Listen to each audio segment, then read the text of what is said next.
para las personas que nos dejan comentarios, muchas gracias por compartir para que de esta manera el algoritmo de estas redes sociales despliegue y llegue a más personas, porque necesitamos salvar vidas. La actividad física es la base fundamental para lograr estos cambios que necesitamos, y por eso hemos hecho esta semana mundial, la Semana Mundial de la Actividad Física. Entonces ya lo tenemos listo a nuestro ponente. Mientras me dice producción, estamos listos, yo voy a presentarlo, la cámara, eso, perfecto. Voy a presentarlo. Él viene, bueno, él está en la ciudad de Guadalajara, México. Es doctorante en Ciencias de la Actividad Física y el Deporte. Tiene una maestría en Gestión Deportiva de la Universidad La Salle Bajío. Licenciatura en Cultura Física y Deporte de la Universidad de Guadalajara. Licenciatura en Nutrición en la Universidad de Guadalajara. O sea, tiene dos. Tiene una licenciatura en Cultura Física y licenciatura en Nutrición. O sea, está completito este profesional. Tiene un diplomado en nutrición para la actividad física y el ejercicio. Tiene la certificación internacional ISAC nivel 1. Tiene experiencia laboral, ser dueño y director de una empresa dedicada a la consultoría de nutrición y entrenamiento deportivo. Coordinador de Arte, Cultura y Deporte de la Universidad Enrique Díaz de León. Profesor de licenciatura en Nutrición del Instituto Vocacional Enrique Díaz de León. Es profesor de la asignatura de licenciatura en Nutrición y maestría en Nutrición Deportiva del Centro Iberoamericano de Ciencias Aplicadas al Deporte, con las asignaturas de Bioquímica y Bioenergética del Ejercicio, Fisiología del Ejercicio. Este expositor es completito. Desde México le damos la bienvenida, bueno, yo desde aquí de Ecuador, le doy la bienvenida al licenciado Arturo Milán González, magíster en Gestión Deportiva. Bienvenido, Arturo. ¿Cómo estás? Buenas noches. Carlos Manizales te saluda. Hola, doctor. Buenas noches. Un gusto estar aquí con ustedes el día de hoy.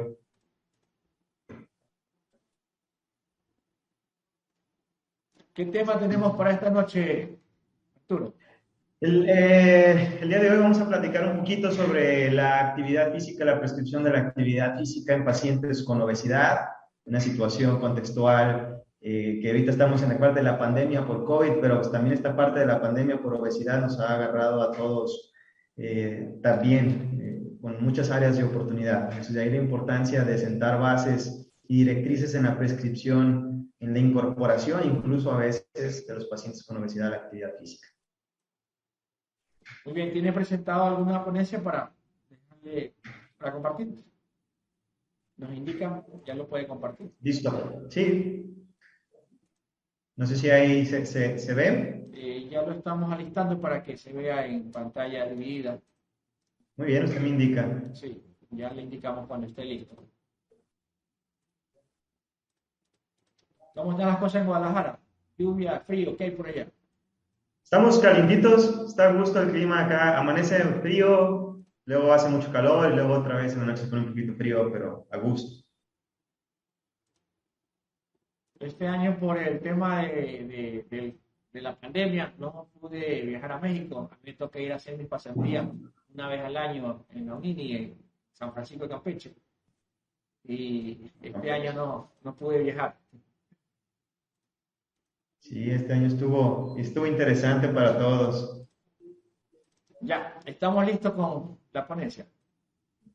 Bien, pues entonces vamos a iniciar el día de hoy. Ya agradezco al doctor por la presentación. Voy a estar platicando con ustedes este tema de la prescripción de la actividad física y ejercicio en pacientes con obesidad.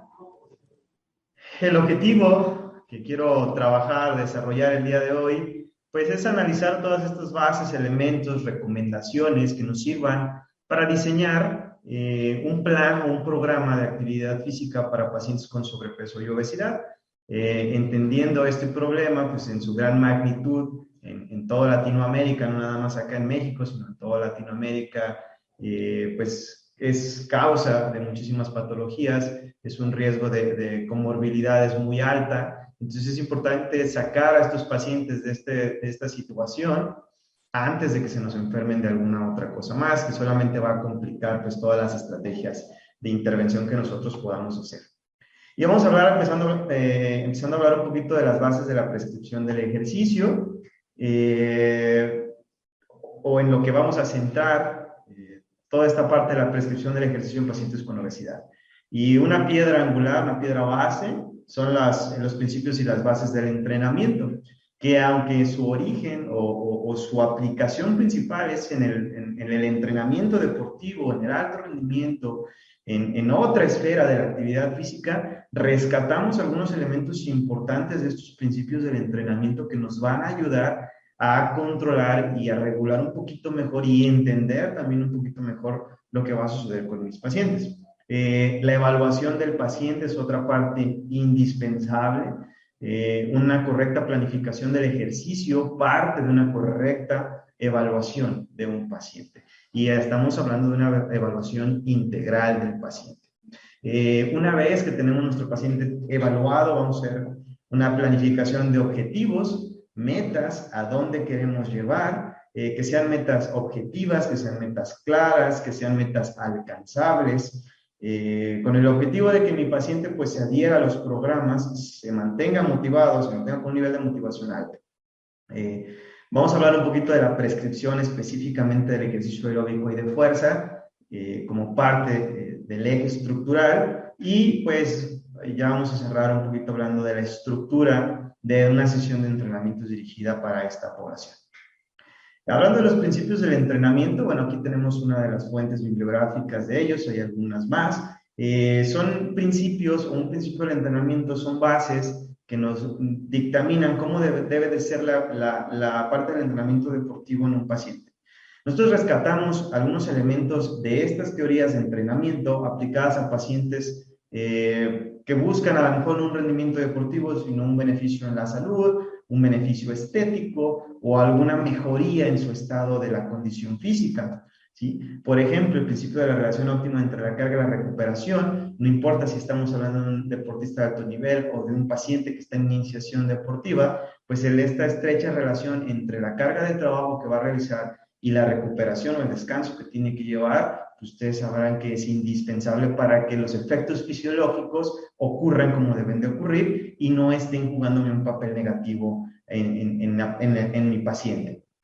El incremento progresivo de la carga, bien sabemos que si la carga no aumenta va a llegar a un punto en donde mi paciente se va a adaptar fisiológicamente y entonces ya no va a haber un estímulo, ¿sí? Y si no hay un estímulo no va a haber ninguna respuesta, y si no hay ninguna respuesta vamos a entrar a este estado donde popularmente decimos se estancó, mi paciente está estancado en el ejercicio. El incremento continuo de la carga, es decir, debe haber una continuidad, no puede nada más haber aumentos aleatorios, sino tiene que haber una continuidad en la aplicación de los estímulos para que el cuerpo responda. Debe de ser versátil, significa que debemos de tener herramientas, estrategias para poder aplicar, modificar, ajustar y adaptar todas estas cargas de diferentes tipos de pacientes. Debe de ser repetida, continuada, debe de haber una repetición de estímulos a lo largo de un tiempo determinado y sobre todo pues adaptarla a la edad del paciente. No vamos a poner lo mismo a un niño obeso que a un adolescente obeso, que a un adulto o un adulto mayor, que a un hombre, que a una mujer o alguna otra situación, ¿sí? Adaptarlo a la edad y al estado fisiológico también es parte importante de los principios del entrenamiento que rescatamos en este sentido particular. Y bueno, vamos a hablar también muy rápido de ahí una teoría que se llama principio de la supercompensación, que igual lo aplicamos mucho al alto rendimiento, a la mejoría, pero también es importante conocer porque nos va a dar estas bases de entender qué es lo que le va a suceder a mi paciente cuando empiece a hacer actividad física. Y nosotros entendemos este principio de la supercompensación como este estado en el cual fisiológicamente mejoramos una habilidad, mejoramos una capacidad. Y nos dice que posterior al estímulo lo vamos a llamar a esta sesión de ejercicio, esta carga que aplicamos en el paciente, esta rutina, eso va a ser nuestro estímulo. Y posterior a un estímulo va a venir un desgaste, ¿sí? Caracterizado por la fatiga. ¿Por qué? Porque se desgastan los nutrientes, se desgasta el glucógeno muscular, hay un desgaste energético, perdemos líquidos, perdemos electrolitos, y entonces hay un desgaste general que me va a llegar a un cierto nivel de fatiga. Una vez que termina mi sesión o mi estímulo, viene un periodo determinante que se llama recuperación. que es este periodo post ejercicio, donde mi cuerpo empieza a recuperar lo perdido, empieza a reponer estos sistemas energéticos, estas fuentes de energía, estos líquidos corporales, y el principio de supercompensación me dice que el cuerpo no se detiene cuando recupera lo gastado, sino que supercompensa, es decir, mejora un poco. Y entonces debe de haber un estímulo subsecuente justamente que coincida con esta parte de la supercompensación, porque si no, viene esta reversibilidad, es decir, pues todo lo que se trabajó, lo que se adaptó, las respuestas que mi cuerpo hizo, pues en esta reversibilidad se pierden si no hay un estímulo subsecuente.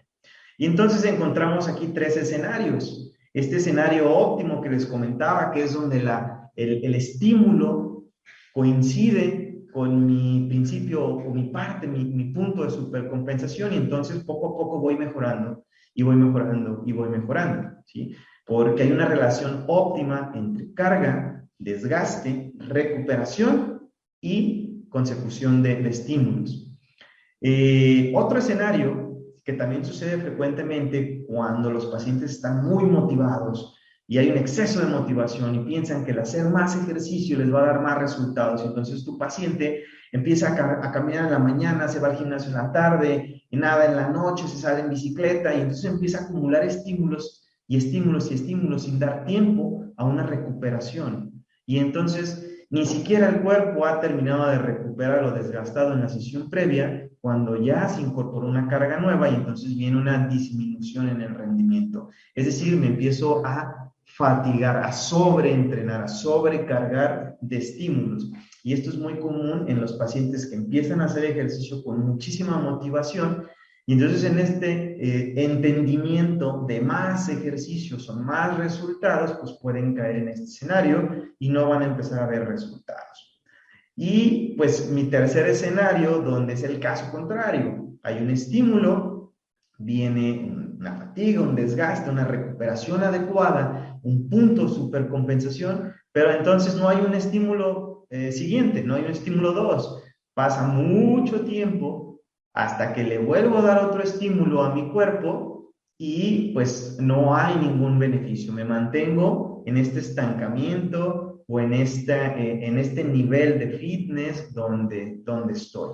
Ejemplos aquí, estas personas que salen a echar la cascara de fútbol, el partidito de fútbol ahí un día a la semana o los fines de semana, pero el resto de la semana no hacen nada, ¿sí? Se mantienen como personas sedentarias. Entonces, ese estímulo que obtienen los fines de semana es muy bueno, pero no hay un seguimiento. Y entonces, pues, en esta reversibilidad se pierden todas las adaptaciones y llego al siguiente fin de semana exactamente igual, sin ninguna mejoría, sin ningún avance. ¿Sí? Entonces, aquí nos podemos empezar a identificar cómo debe de ser la estructura de la continuidad que debe de seguir el paciente para realmente obtener beneficios y resultados. ¿Cómo lo vamos a estructurar? Pues lo vamos a ver un poquito más adelante. Las cargas es un término que también utilizamos mucho en el entrenamiento deportivo. Ahí discúlpenme si traigo muchos términos del entrenamiento deportivo, entiendo y entendemos que son dos poblaciones totalmente diferentes, pero me gusta mucho aplicar estos elementos que tenemos de un área, pues aterrizarlos al grueso de la población, que es donde se encuentra la mayor cantidad de las personas que realmente necesitan la intervención y el apoyo de profesionales. Y entonces estas cargas también las podemos medir en diferentes magnitudes, como por ejemplo el volumen, que nos habla de toda la cantidad de trabajo que le vamos a poner al paciente, la frecuencia, que es cada cuándo la vamos a poner, la intensidad, que es un término ahí muy, muy interesante, muy a veces complicado de entender y todavía un poquito más difícil de medir y todavía más complicado de que el paciente lo monitoree. Pero una vez que logras aterrizar un buen parámetro de intensidad viable para el paciente, pues hay muchísimos beneficios. La densidad se encarga a qué tan cargada está una sesión, qué tan denso es el entrenamiento y pues obviamente el tipo de ejercicios que se planifican para cada uno de los pacientes. Y bueno, pues todo parte de una evaluación inicial de pacientes con sobrepeso y obesidad. Cuando hablamos de sobrepeso, bueno, son pacientes que están en riesgo a una patología. La obesidad ya la podemos considerar, la consideramos ya desde hace varios años como una patología. Son pacientes que, aunque se escuchen muy crudos, son pacientes que están enfermos, ¿sí? Ya tienen una enfermedad llamada obesidad, que está poniendo en riesgo su vida y además está afectando directamente su calidad de vida. Entonces, lo que vamos a tratar de buscar, los objetivos que vamos a buscar principalmente en esta evaluación inicial de mi paciente con sobrepeso y obesidad es identificar, pues, si está indicado, ¿sí? ¿Y a qué me refiero? Si el paciente puede hacer actividad física, ¿sí? Vamos a encontrarnos algunas situaciones que realmente son pocas, pero sí existen, donde va a haber una contraindicación del ejercicio o la actividad física, o al menos momentánea de primera instancia, ¿sí? Pero hay que identificar estos casos. Si el tratamiento va a ser seguro, si mi plan de ejercicio es seguro para mi paciente, si no lo pongo en riesgo, identificar cuáles son estos riesgos y limitarlos, trabajarlos, vigilarlos a través del estrecho monitoreo. Y pues si mi paciente está dispuesto y motivado a perder peso. Desafortunadamente, aquí entra una parte psicológica muy interesante del paciente con obesidad, donde además encontramos aquí algunas características de desmotivación, de depresión, ansiedad, algunas situaciones que están pasando ahí por el estado de ánimo de mi paciente, que a veces me van a jugar un papel en contra de mi planificación del ejercicio. Y va a haber otras ocasiones donde el paciente ni siquiera está dispuesto a hacerlo, ¿sí? Muchas veces llega a nuestro área de trabajo porque lo recomendó un doctor, porque lo derivó el médico, o su familia pues lo está presionando para que asista, para que vaya, para que pierda peso, pero no hay realmente un compromiso del paciente ni una disposición. Y eso de entrada genera una barrera entre tú y tu paciente que va a hacer que él no se apegue al tratamiento. Y parte de lo que tenemos que hacer como profesionales en la salud es derrumbar estas barreras y forjar estos eslabones de confianza y adherencia, que es pieza clave para que tus resultados se obtengan. Todos los candidatos que estén o que tengas para una prescripción o una planificación del ejercicio, hay que evaluarlos de manera íntegra, ¿sí? Todo un expediente clínico lo más completo posible, con todas las pruebas que tengas a tu disposición, para poder identificar todas estas situaciones nutricionales. A veces pensamos, y ojo con esto, pensamos que el paciente obeso está obeso porque come mucho, y en el entender de come mucho decimos está sobrenutrido, y no es cierto. Hay pacientes, muchos pacientes con obesidad que están desnutridos, y ahí este término que se ha acuñado también de obesidad desnutrida. Pacientes que solamente tienen un consumo de energético alto, pero con pobre calidad nutricional. Entonces podemos identificar síntomas y signos carenciales en pacientes con obesidad. Por eso es importante abordarlo desde un punto de vista integral. Si tiene alguna enfermedad coexistente, alguna comorbilidad que vaya a agravar o poner en riesgo, si tiene alguna lesión musculoesquelética, normalmente son pacientes que ya tienen mucho tiempo siendo o cargando este exceso de peso corporal y ya nos llegan con afecciones en articulaciones bajas como tobillos, rodillas, caderas, cuello, lesiones musculares, ya crónicas, maltratadas, mal rehabilitadas. Entonces todo esto, pues obviamente lo tenemos que tener en cuenta, ¿sí? Y pues yo creo que el factor más importante que lo pone en riesgo, que es el factor cardiovascular. Son pacientes con una adiposidad abdominal importante en su mayoría de los casos, y esto pues está directamente relacionado a una disminución de su consumo de oxígeno y a un aumento en estos factores de riesgo cardiovascular presentes en nuestro paciente. Y pues con toda esta información que recabemos, pues vamos a tratar de maximizar la seguridad, ¿sí? La seguridad de nuestro plan de ejercicio a través de una prescripción adecuada y sobre todo personalizada, ¿sí? Individualizada a las necesidades y características de un paciente.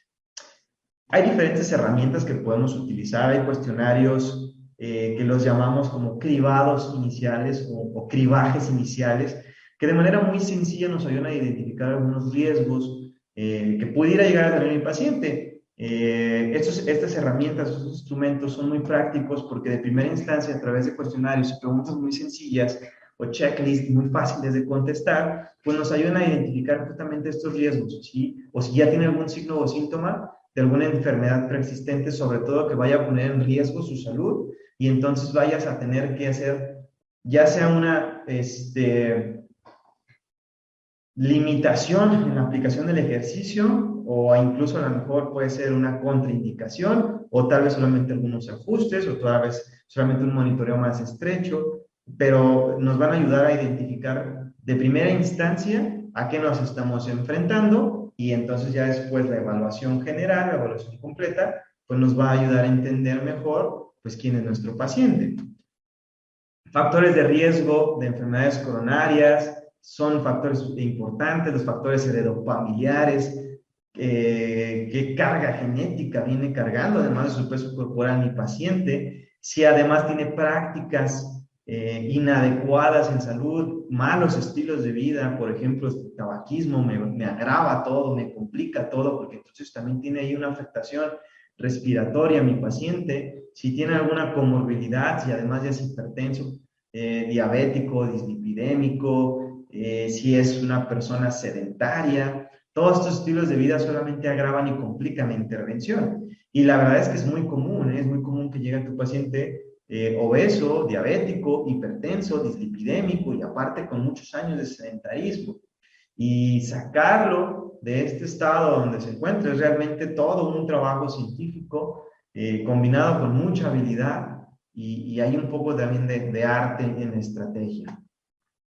Factores importantes negativos, pues estos niveles elevados de colesterol que pudieran llegar también a complicar, signos ya evidentes de complicaciones, de enfermedades cardiovasculares, de enfermedades pulmonares, de enfermedades metabólicas, como dolores que presente mi paciente, algunas anginas, algunas disneas, cuando hace ejercicio o cuando simplemente hace actividad física, si ya presenta síncopes o mareos ya más complejos, algunos también hay disfunciones en la función respiratoria, acumulaciones de líquidos fuera de lo normal, ya pacientes traumatizados, con alteraciones en la función cardíaca, muchísimas cosas, ¿sí? Cualquier signo o síntoma que me pueda dar alguna sugerencia de factor de riesgo cardiorrespiratorio, va a ser mi prioridad a atender, ¿sí? Va a ser como mi semáforo.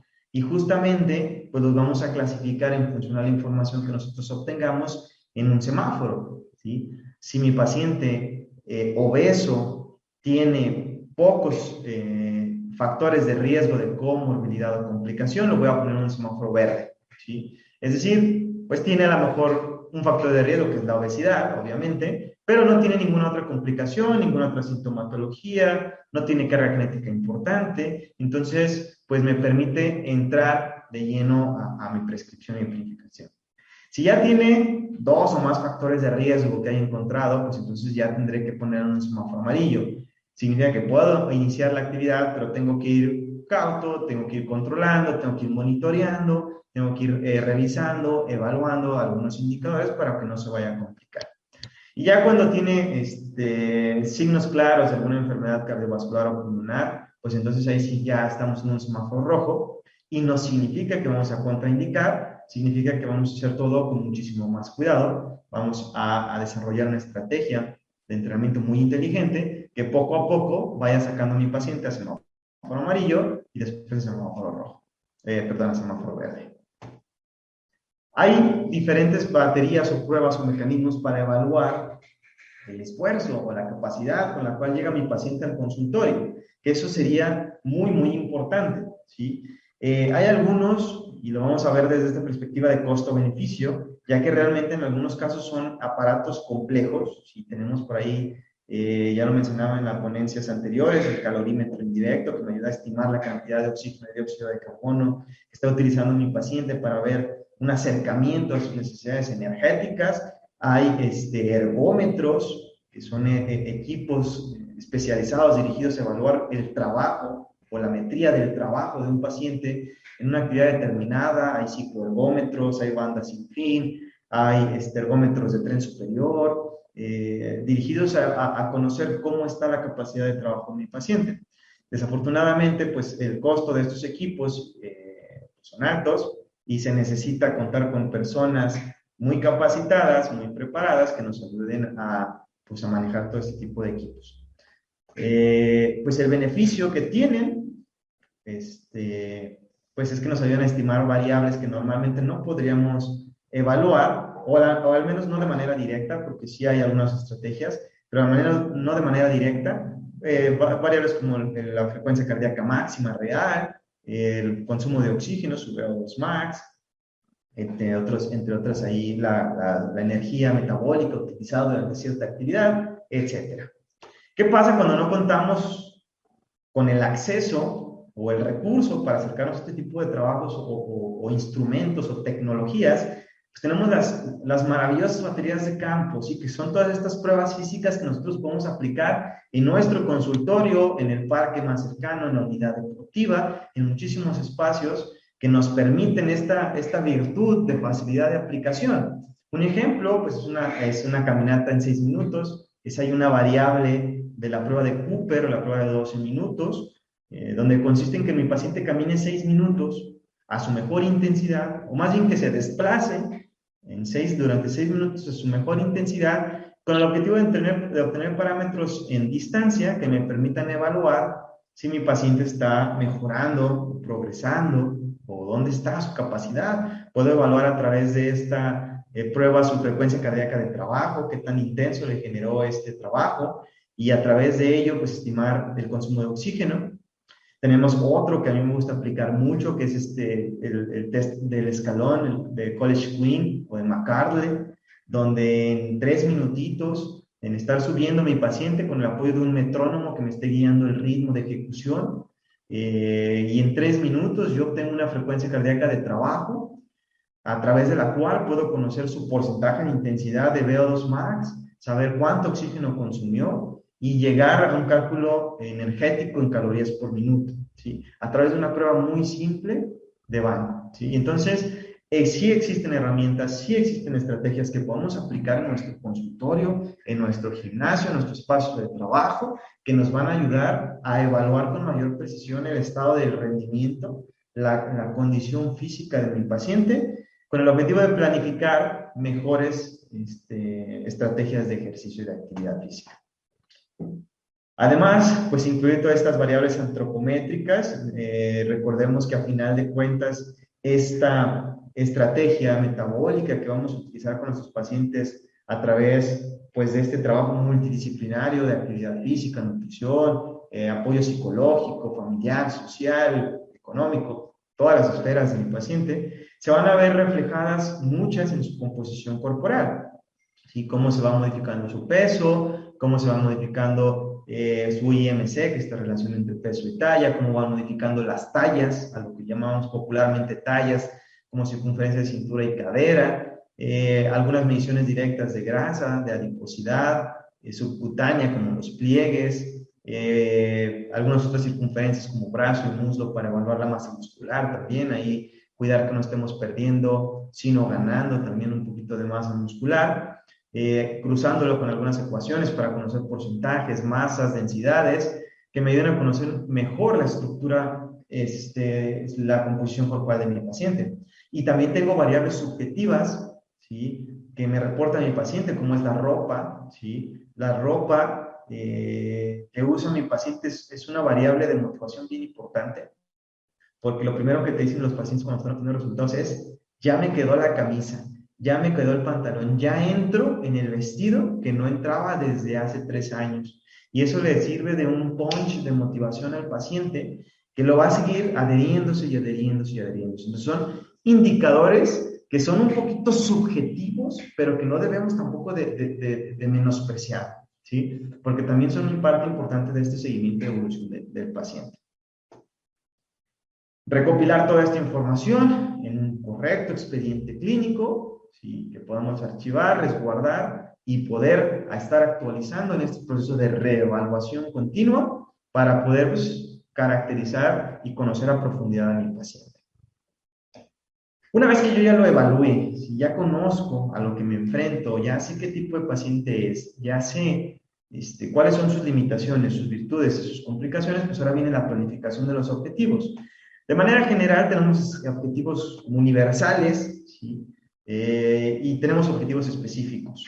Los objetivos universales, pues en las estrategias de pérdida de peso con pacientes obesidades, esta reducción a corto, mediano plazo de entre el 5 al 10% de su peso inicial, porque al final de cuentas nos estamos enfrentando a una patología y tenemos que tratar de corregirla, revertirla o sacarlo de ese riesgo lo antes posible. Entonces es un objetivo universal. Un déficit calórico es otro objetivo. Yo creo que todos lo saben y si no lo sabían, les voy a decir aquí el gran secreto de la nutrición y la pérdida de peso. Y este gran secreto es, tienes que gastar más energía que la que consumes, ¿sí? No hay otra opción. Y entonces, a través de estas estrategias para gastar más de lo que consumes, pues está obviamente la actividad física, ¿sí? Que me genera un gasto energético mayor para justamente generar este balance negativo de energía. Y en la parte de nutrición y alimentación, pues entran muchísimas estrategias, ¿sí? Y de aquí se desprenden muchísimas corrientes en la alimentación que ahorita están de moda, como las dietas keto, los ayunos intermitentes, y otras no tan nuevas como la zona, etcétera. Sí, muchísimas estrategias y corrientes de nutrición que al final de cuentas todas están dirigidas al mismo objetivo, que mi paciente tenga un consumo energético menor al que está gastando para generar un desbalance negativo y este desbalance negativo lo haga perder peso. Entonces nosotros buscamos en pacientes obesos pues generar estas pérdidas o estos déficits calóricos semanales pues que van entre las 300 y las 1000 calorías, depende de qué paciente tenga, de qué tan profundo pueda ir con la actividad física, de qué tan frecuente pueda ir. A veces vamos a ir muy poco y vamos a ir progresando, a veces podemos empezar un poquito más fuerte. Y obviamente el aumento progresivo del ejercicio sería otro objetivo ahorita en materia del tema que estamos hablando, para que mi paciente vaya generando estas modificaciones y estas adaptaciones y el ejercicio se vuelva un estímulo benéfico, ¿sí? Un estímulo adecuado, que lo saque de ese estado de balance, le genere un estrés metabólico, un estrés fisiológico, que su cuerpo tenga que responder y entonces genere mejorías.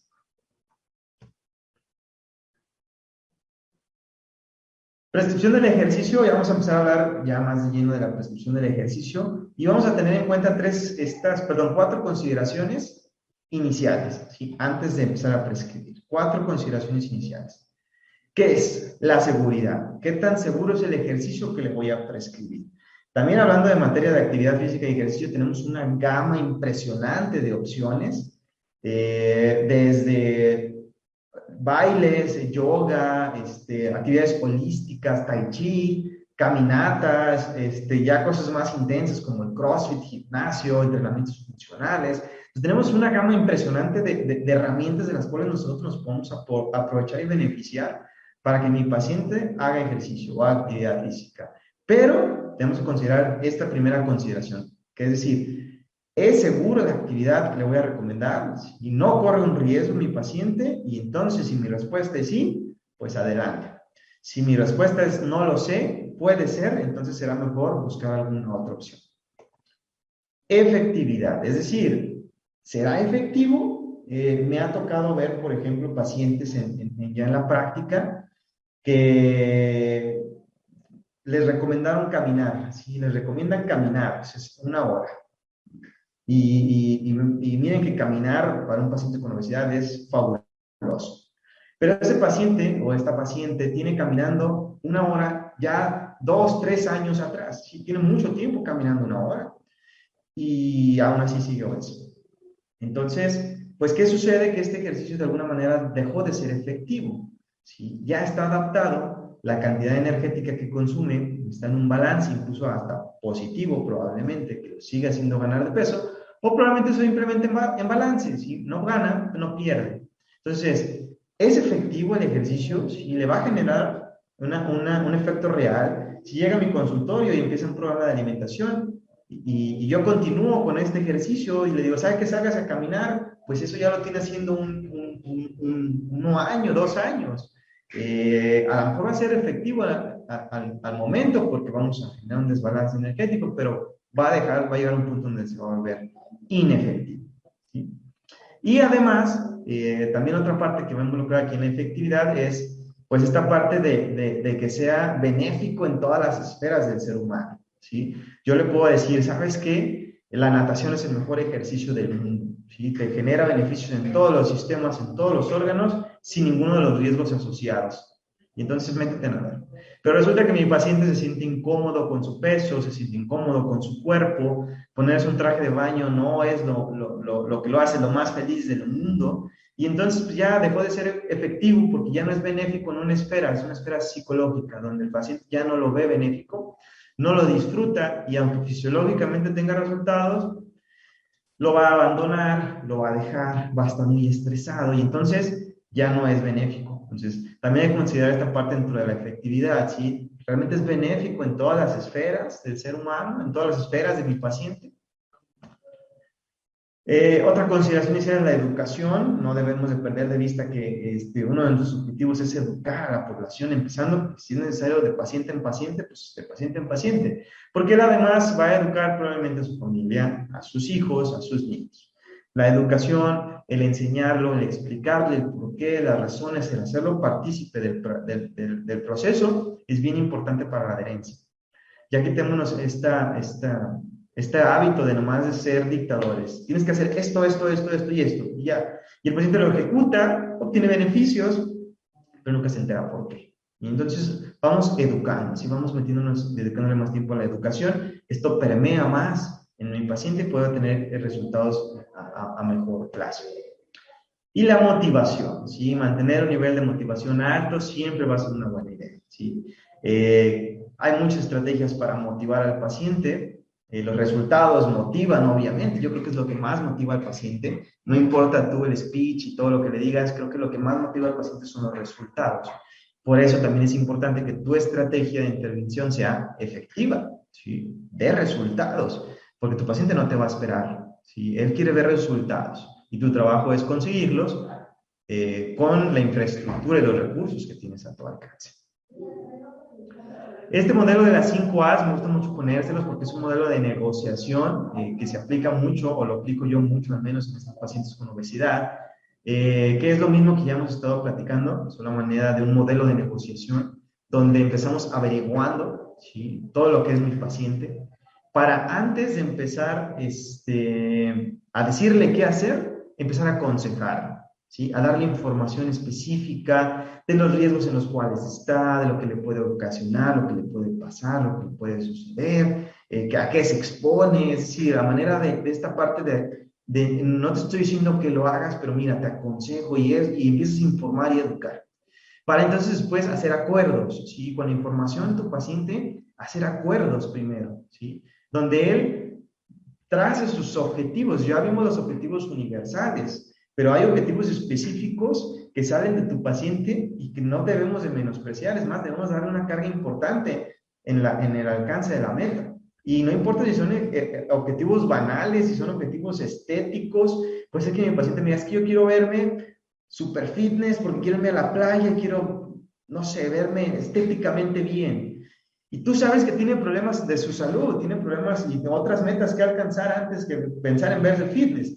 Pero si tú le dices, no, sabes que eso no es importante, ahorita lo importante es tu salud, estás en riesgo, la enfermedad, y entonces pues tu paciente va a decir, ok, bueno, sí, pero le quitas esta motivación, este objetivo, esta aspiración que tiene. Entonces los objetivos de tu paciente que él pone en la mesa se vuelven un acuerdo, ¿sí? Vamos haciendo esto, y cuando sale de tu paciente y cree que es su idea, pues entonces se apega mejor a los resultados. Asistir, o la parte de asistir ya entra ya en la parte de la intervención, ¿sí? Entonces sí generar ahí algunas estrategias importantes para que tu paciente, pues entonces ya pueda estar acompañado de un plan de intervención, lo sigas apoyando, lo sigas monitoreando. En la parte de actividad física es muy importante la asistencia al paciente. ¿Por qué? Porque puede ser que te ejecute algún movimiento de manera incorrecta y entonces se genere una lesión. Entonces, el asistir, el apoyar, el estar ahí con tu paciente supervisando de alguna manera es muy importante.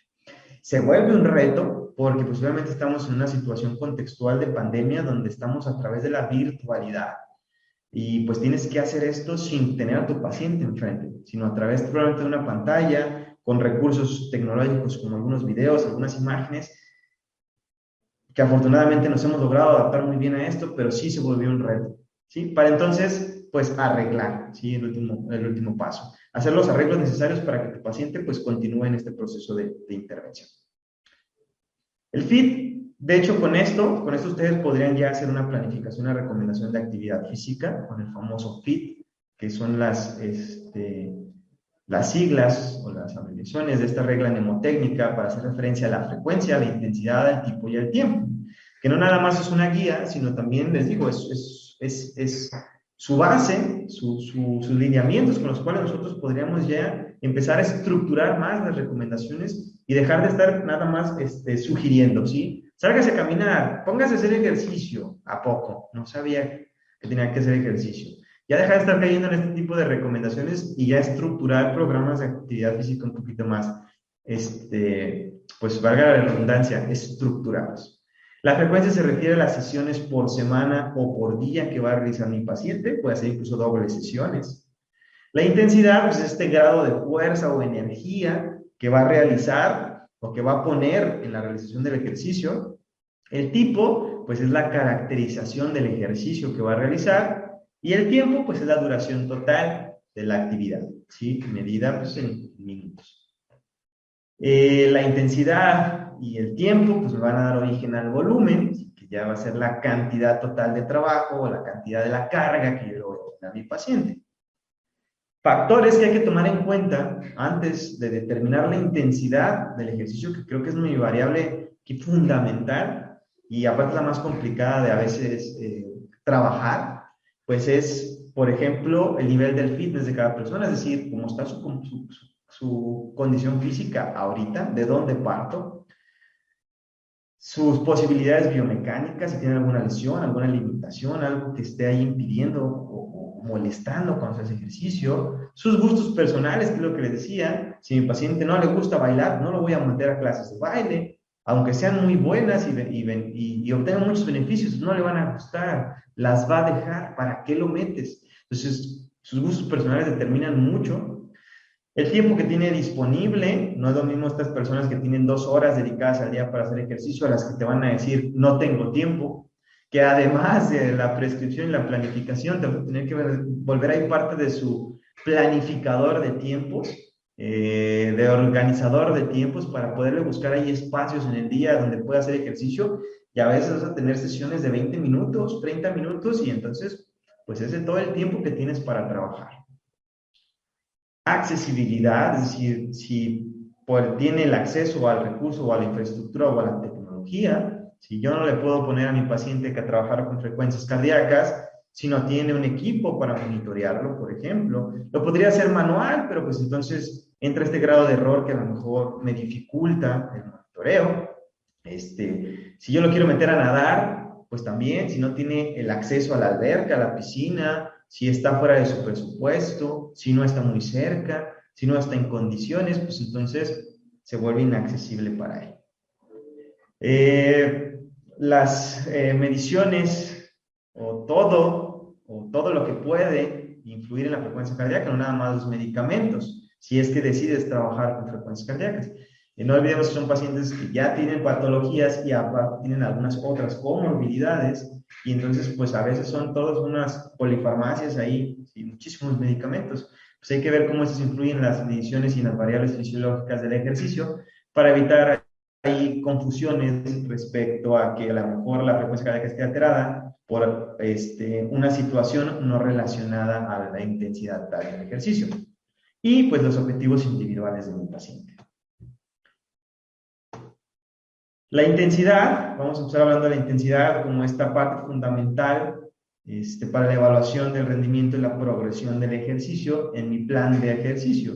Existen diferentes métodos para estimar la intensidad, ¿sí? Pero no hay que olvidar que la intensidad no está relacionada al tipo del ejercicio. Bueno, sí puede estar relacionada al tipo, pero no siempre estamos relacionando la intensidad al tipo de ejercicio, ¿sí? sino más bien al efecto fisiológico que este tipo de ejercicio representa para mí o para mi paciente.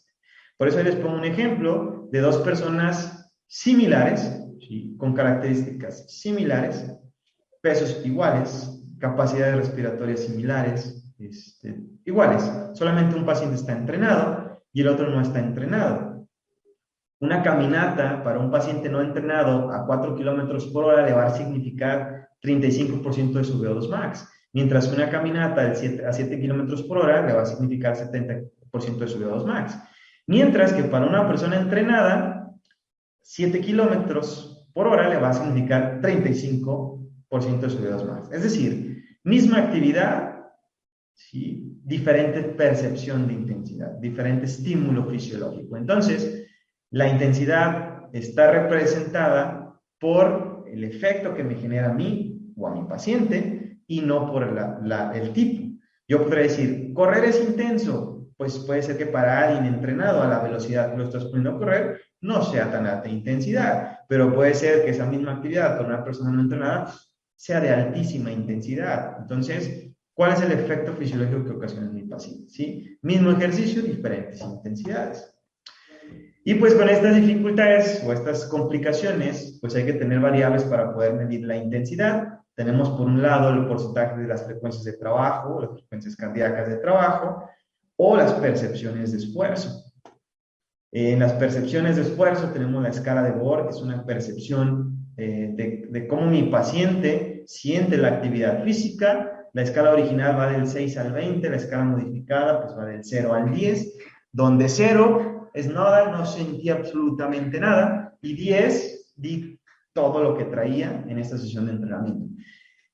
Beneficios: no ocupas herramientas, no ocupas mucha capacitación, no ocupas absolutamente nada para instruir a tu paciente.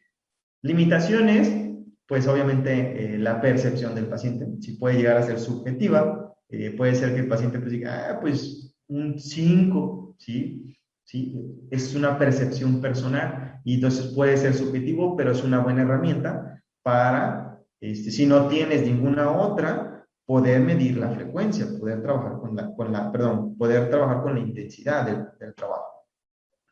Karbonen es una fórmula que me permite ahí convertir un porcentaje de trabajo a un valor medible, que son latidos, ¿sí?, latidos por minuto. Tenemos en fuerza escalas de intensidad como las RM, la repetición máxima, que es esta capacidad de realizar un esfuerzo biomecánico en fuerza con el mayor peso posible en una repetición. Y entonces eso es mi 1RM. Y a partir de ahí trabajas en porcentajes de la 1RM. Hay otros indicadores, ¿sí?, cuando no se puede aplicar este trabajo máximo para medir la RM, pues a través de pesos más controlables, más amigables, y poder calcular esta 1RM, pero a través de repeticiones no máximas. Esto me ayuda porque no pone en riesgo a mi paciente de una lesión. Como sabrán hacer pruebas de RM, pues tienes que estar muy controlada, muy vigilada, muy supervisada para que tu paciente no se vaya a lastimar. La correlación en la intensidad y la frecuencia cardíaca y la escala de Borg es una herramienta útil para poder correlacionar, ¿sí? Si mi paciente me está diciendo, yo sentí una percepción del 10 en la escala original, pues a ver qué me representa a un trabajo ligero, pulsos entre los 100 y los 110. Esta es una correlación del VO2 max y los METs, ¿sí? Relacionado también a una percepción de intensidad ligera, moderada, pesada. Cuántos mililitros por kilogramo por minuto me representan cuánta utilización de energía o esta unidad de medida del trabajo metabólico de los METs. Otra correlación del VO2 max con la frecuencia cardíaca y la escala de Borg modificada, para poder entender que un trabajo suave de una percepción entre 1 y 2 pues representa un trabajo por debajo de mi VO2 max, del 20% de mi VO2 max. Pero ya un trabajo por arriba del 85% de mi VO2 max le debería de representar una sensación personal a mi paciente de un 9, ¿sí?, casi a tope, ¿sí? Estas tablitas o estas herramientas nos ayudan para nosotros correlacionar estas percepciones subjetivas con percepciones o valores objetivos de trabajo. El VO2 max, pues es este indicador, es un indicador objetivo de la capacidad cardiorrespiratoria de mi paciente. Sin embargo, pues los equipos para medirlo son de alto costo, si ocupan personal capacitado. La frecuencia cardíaca es una variable que es muy sencilla de medir, es menos preciso, mucho menos preciso, porque se altera por todo, ¿sí? Hasta un susto te la altera, pero pues es una variable fisiológica muy fácil y muy práctica de medir, ¿sí? Y que a través de la frecuencia o la fórmula de Carbonen yo puedo convertir o estructurar programas de entrenamiento en función a pulsaciones por minuto, y mi paciente pueda saber entre qué pulsos y qué pulsos va a trabajar, y también correlacionarlo a este factor metabólico y saber si está haciendo un trabajo aeróbico, anaeróbico, láctico, aláctico, saber qué sustrato energético está utilizando y cuáles van a ser los beneficios fisiológicos de esto, ¿sí? Entonces, pues si no puedo medir el V2 max, puedo medir la frecuencia cardíaca y pues correlacionar todas estas variables, ¿sí? Bien importante no dejar de lado los riesgos de lesiones en este tipo de poblaciones, ¿sí? Tenemos que desarrollar estrategias que nos ayuden a reducir el riesgo de las lesiones musculoesqueléticas en los pacientes, porque les digo, están cargando mucho peso y están expuestos a esto. ¿Cómo? Pues a través de calentamientos activos, del uso de calzados adecuados, que la ropa parece no importante, pero es muy importante, ¿sí? El uso de calzado adecuado me va a ayudar a amortiguar el impacto sobre la superficie. Y también esto lleva capacitación, porque no sé si lo sabían, pero hay diferentes calzados para hacer ejercicio, que dependen del tipo de suela, del soporte en el talón, de la caída, ¿sí? Este desnivel que va del talón a la punta del dedo, ¿sí? Este desnivel. Hay unos que permiten movimientos articulares más libres, más naturales. Hay otros que tienen estructuras rígidas que dan más estabilidad y control al tobillo, pero no permiten mucha movilidad natural del tobillo. Entonces hay diferentes estructuras en cuanto al calzado y tenemos que también nosotros ahí conocerlos para poder recomendarlo de acuerdo a las necesidades de mi paciente, cuál es el mejor calzado para él. Los estiramientos, esta activación neuromuscular es bien importante. Incorporación de ejercicios de fortalecimiento y equilibrio que me permitan por lo menos también disminuir el riesgo de caídas de esta población. Y pues que estemos muy bien formados y capacitados en fisiología, en fisiopatología, en patologías específicas, en esta materia de prescripción del ejercicio y sobre todo en técnicas de reanimación cardiorrespiratoria, porque digo, tocamos madera, pero pues puede ser que nos enfrentemos a una situación y tenemos que tener este conocimiento de primeros auxilios. Lineamientos para la prescripción del ejercicio en pacientes con obesidad, específicamente hablando de la fuerza, las generalidades resumidas como lineamientos para el trabajo de fuerza en pacientes obesos, pues van a trabajar con ejercicios isotónicos, ¿sí? Por ahí entre el 40 y el 50% de su 1RM, ya sea medida a través de prueba o a través de alguna ecuación de predicción. Hay que incluir ejercicios isométricos de corta y mediana duración, pero ojo aquí, y hago un paréntesis muy importante. Los ejercicios isométricos tienen un estímulo muy grande sobre la frecuencia cardíaca y sobre todo la presión arterial en el paciente.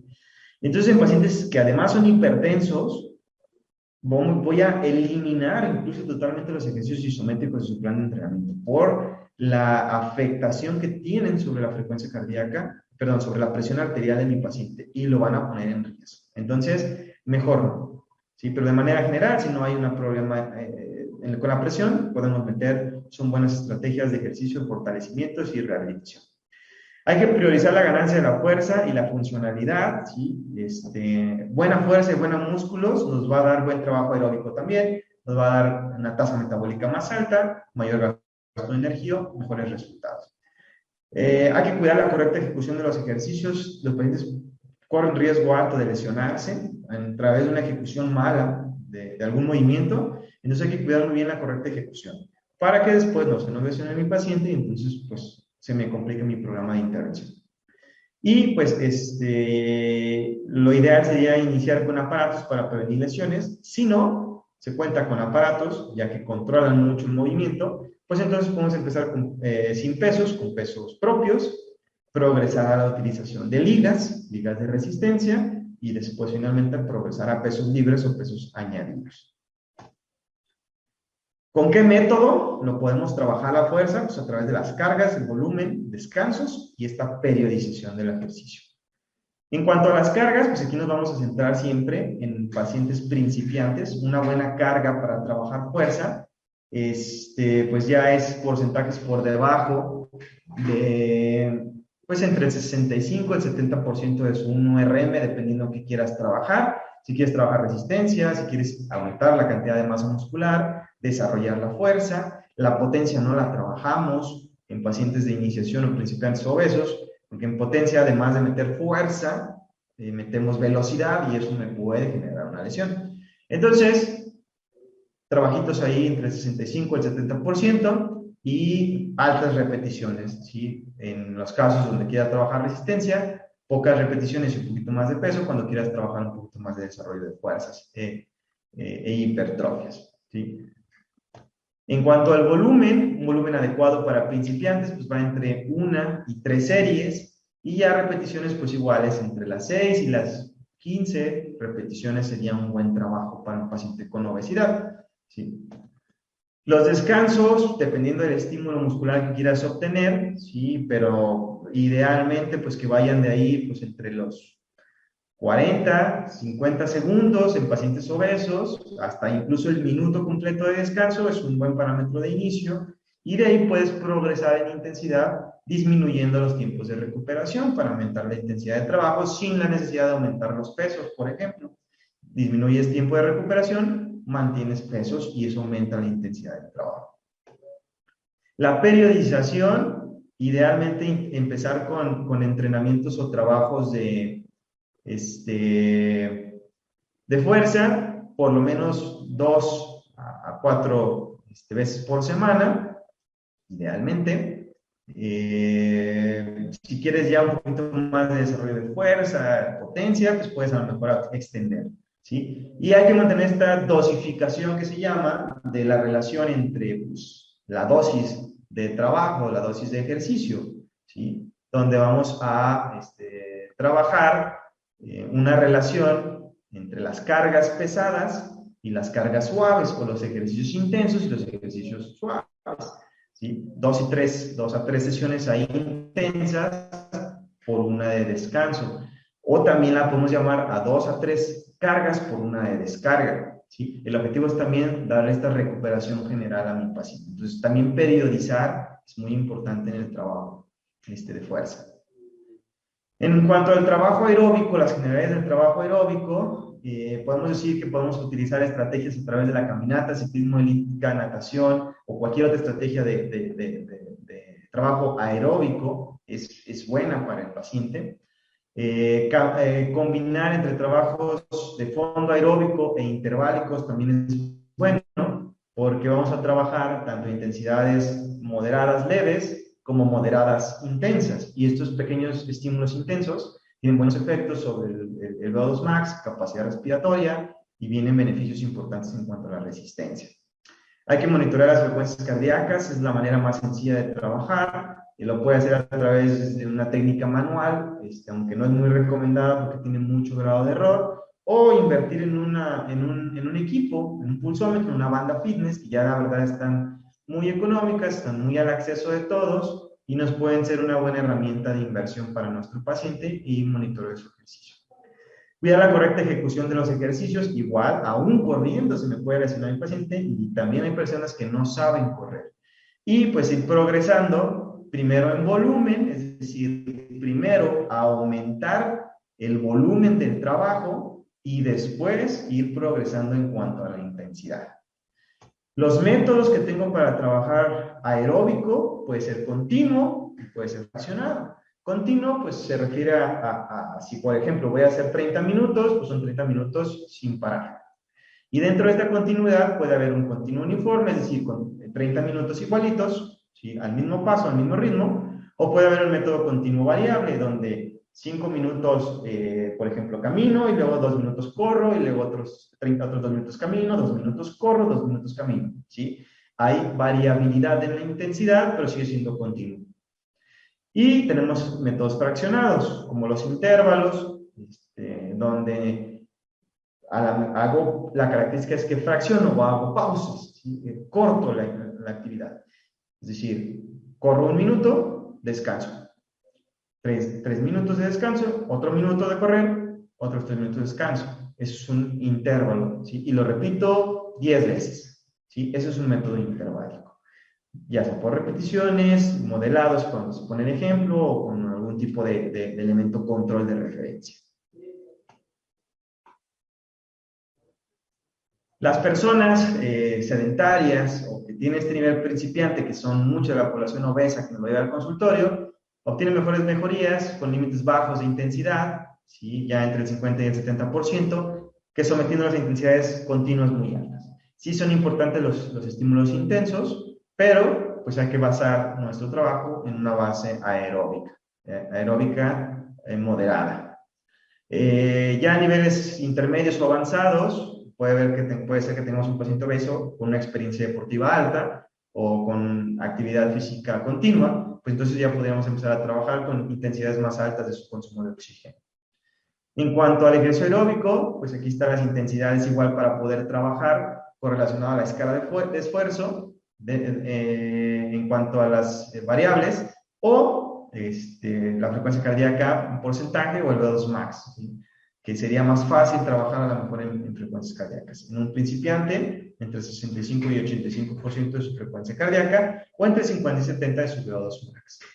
El tiempo ideal de trabajo con pacientes obesos va desde los 10 minutos incluso, y de ahí vas progresando. Acuérdense, primero en volumen, 12, 13, 14, 15 minutos hasta los 35 minutos, y entonces ahora sí pasar a un nivel intermedio, si ya llegando cerca de la hora.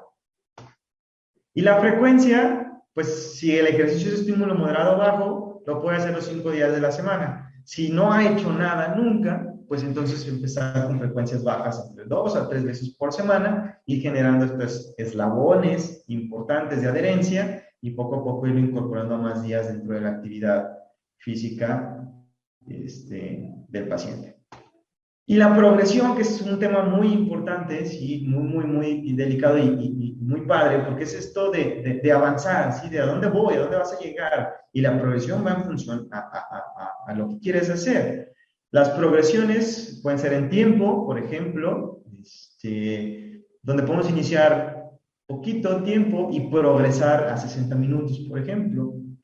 De 2 a 5 minutos caminando o haciendo alguna actividad y ir aumentándolo cada semana, por ejemplo, ¿sí? Si yo empiezo con 10 minutos, pues aumento de 2 a 5 y a lo mejor la siguiente semana, pues aumento a 12 minutos. Y luego a lo mejor meto otra semana y aumento otros 2 minutos, ¿sí? Y en la distancia, si quiero progresar en función a la distancia, pues puedo iniciar con poquito, con 1 o 2 kilómetros de caminata, progresando hasta los 5. Puedo ir aumentando 100 o 200 metros cada semana o cada 2 semanas. Y después, cuando ya tengo una sólida base de fitness y de resistencia, pues ya a lo mejor pensar en aumentar intensidades, es decir, velocidades, intervalos, etc. ¿Sí? El método de progresión recomendado, que yo recomiendo, es un método no lineal, a 2 por 1, que significa 2 microciclos de carga por 1 microciclo de descarga. O sea, muy fácil. Si tu microciclo es semanal, inicias una semana y aumentas otra semana. ¿Sí? Es decir, empiezo con 10 minutos, aumento a 12 minutos. Ahí están mis 2 micros. Y descargo a lo mejor 1. ¿Sí? Regreso a lo mejor a 10. Y luego aumento 2, otra vez a 12, ahora a 14 y descargo a 12. Y luego aumento en mi tercer periodo, aumento a 14 y luego a 16 minutos y luego descargo 1 a 14. Entonces, si se fijan, es como una escalera donde subo 2 peldaños y bajo 1. Subo otros 2 y bajo 1. Eso es una progresión no lineal. Esto tiene mejor adaptación y mejores efectos en pacientes de iniciación. Si ya en pacientes más avanzados, puedes pensar en una progresión no lineal más intensa de 3 peldaños por 1 de descenso, 1 de descarga, o incluso pensar en una progresión lineal, que es complicado, tienes efectos rápidos, pero pues a corto plazo. ¿De qué depende la progresión? Pues debe de ser un factor individual, obviamente. Cada quien progresa y avanza a diferentes ritmos. Debe de ser flexible, ¿sí? Puedes poderlo adaptar conforme vas avanzando en el tiempo. Debe de ser segura la progresión y pues centrado en un objetivo. Si no tienes un objetivo de progresión, no vas a saber a dónde quieres llegar, ¿sí? Si, por ejemplo, yo tengo mi objetivo, que es 5 kilómetros, que mi paciente corra 5 kilómetros, pues entonces, y ahorita camina 500 metros, yo ya tengo un objetivo. Y entonces yo puedo trabajar, planificar cómo voy a ir llevándolo en este camino hasta llevarlo al trote de 5 kilómetros. Es decir, tengo una meta, un objetivo. Por eso es bien importante a dónde lo quieres llevar. Y para finalmente, una vez que tienes todo tu plan, toda tu estructura, pues ya empezar a aterrizar a tus sesiones, sin olvidar que es indispensable para el paciente con obesidad que caliente un calentamiento adecuado, general, ¿sí? Y después específico, con el objetivo de preparar su masa muscular, preparar sus articulaciones, preparar su frecuencia cardíaca, sus sistemas, para lo que viene en la parte principal, que es donde ya vas a desarrollar la carga y el objetivo de tu trabajo, ¿sí? La sesión principal. Para después, pues llegar a esta parte de la vuelta a la calma, donde ya viene una recuperación, que a veces todos nos olvidamos de ella, terminamos el ejercicio y se acabó, y nos olvidamos de esta parte tan importante de la sesión, que es regresar a mi paciente a mi estado de reposo, ¿sí? Bajarlo de nivel, bajarlo de intensidad, bajar su frecuencia respiratoria, su frecuencia cardíaca, para que mi paciente, ¿sí? Se salga de este riesgo de eventos cardiovasculares, una, y la otra, pues mejore su recuperación para la siguiente sesión, esté listo y preparado para esta con continuidad en posteriores sesiones. Y bueno, pues ya para cerrar el tema, a manera de conclusiones de lo que acabamos de platicar, pues recordar que toda recomendación en actividad física debe de basarse en estos principios de entrenamiento y en la progresión del mismo, que es indispensable antes de hacer cualquier planificación y prescripción, evaluar clínicamente, integralmente a mi paciente, que el mejor ejercicio pues es aquel que estimula mi sistema cardiorrespiratorio, óseo, muscular y que además le gusta a mi paciente, lo disfruta y se cuadra a todas sus necesidades económicas, sociales, laborales, de tiempo, etc.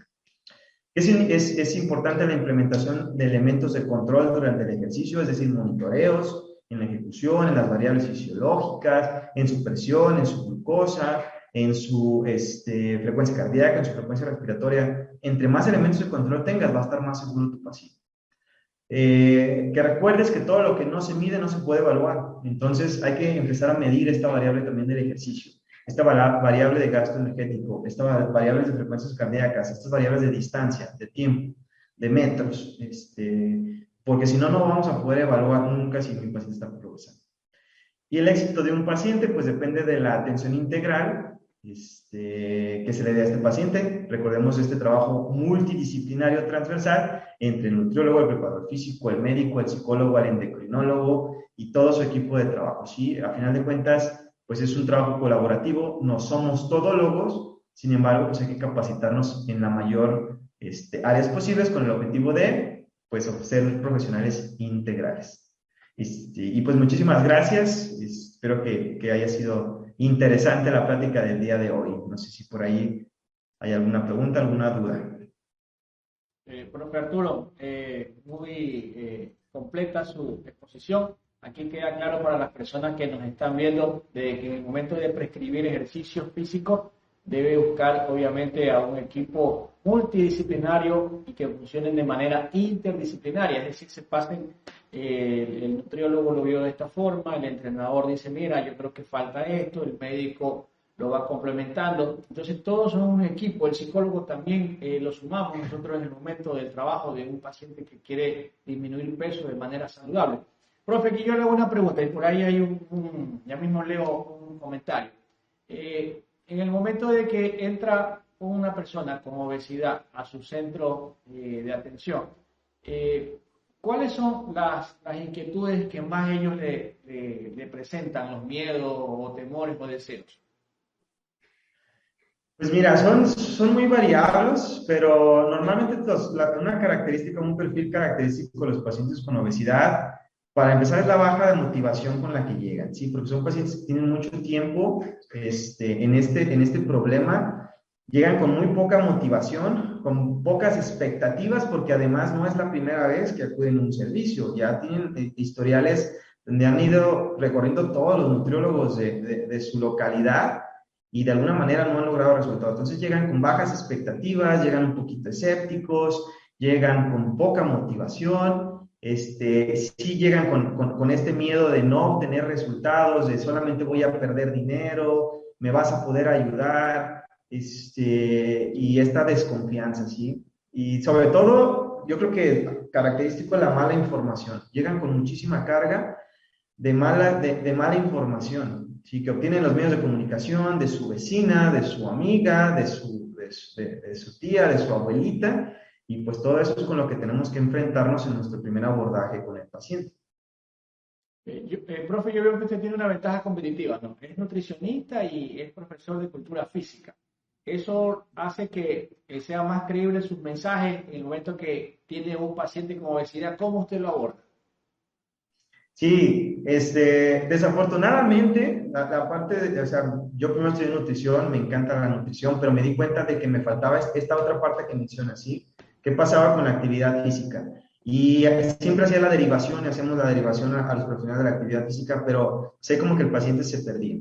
Entonces, lo que nosotros, o el objetivo de especializarnos también en la actividad física fue darle este servicio integral al paciente donde el abordaje que hacemos es un 50-50, ¿sí? Que el paciente entienda que la mitad del éxito, ¿sí? En este programa que estamos trazando es la parte de la alimentación, el otro 50 es la parte del ejercicio.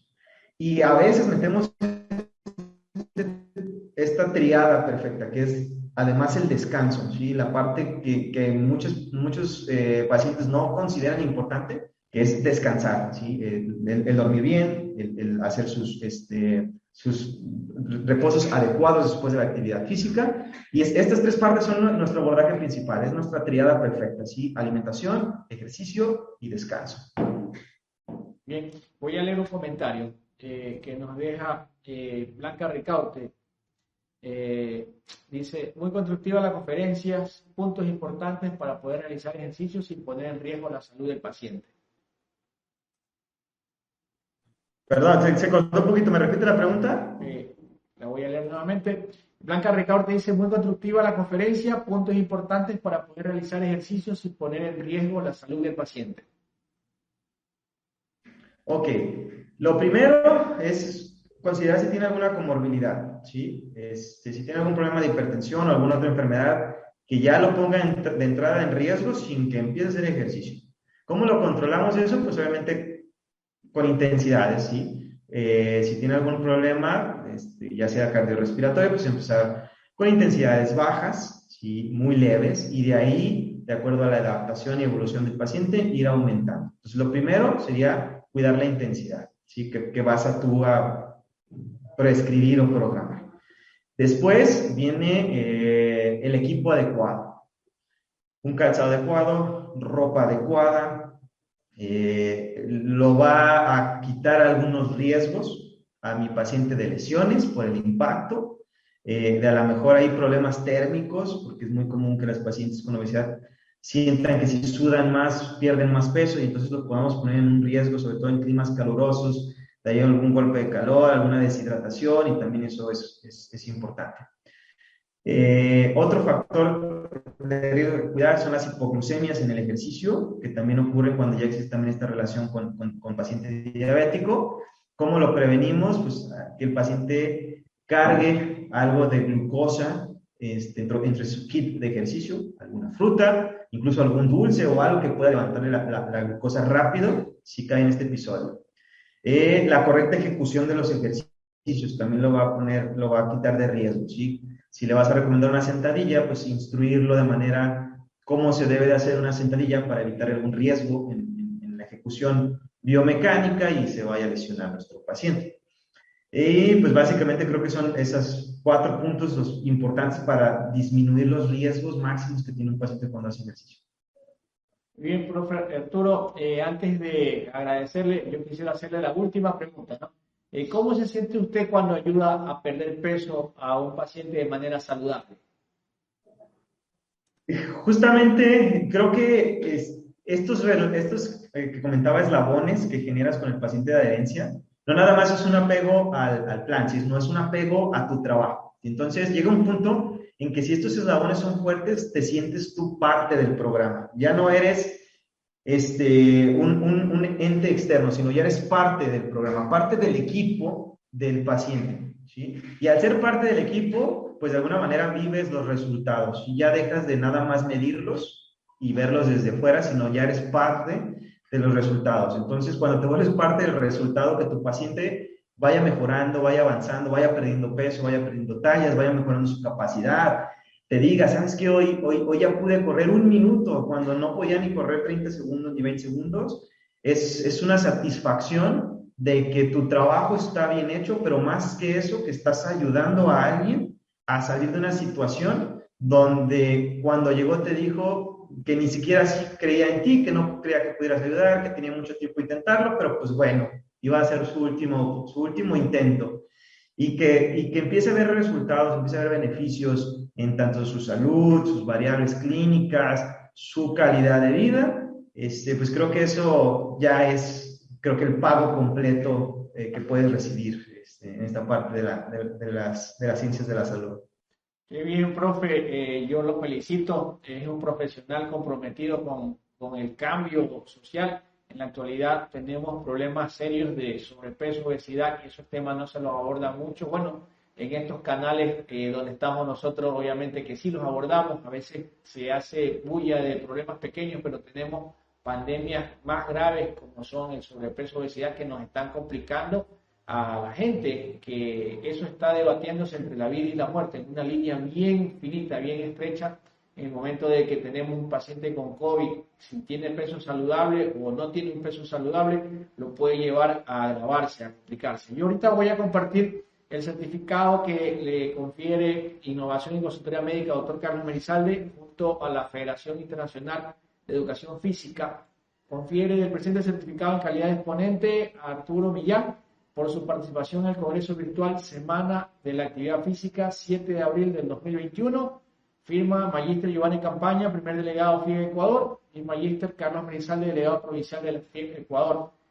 Profe, yo le quedo enormemente agradecido por su tiempo que nos ha brindado, aportes en conocimiento, para que nuestra gente vaya viendo la dimensión que tiene que ir dando la actividad física. Estamos en 2021, 7 de abril, quizás en unos 5 años ya este tema va a estar más deglutido, más asimilado, y ya no va a ser cosa extraña cuando hablamos de que la actividad física es la parte fundamental para lograr salud integral. Sus palabras finales, profe Arturo.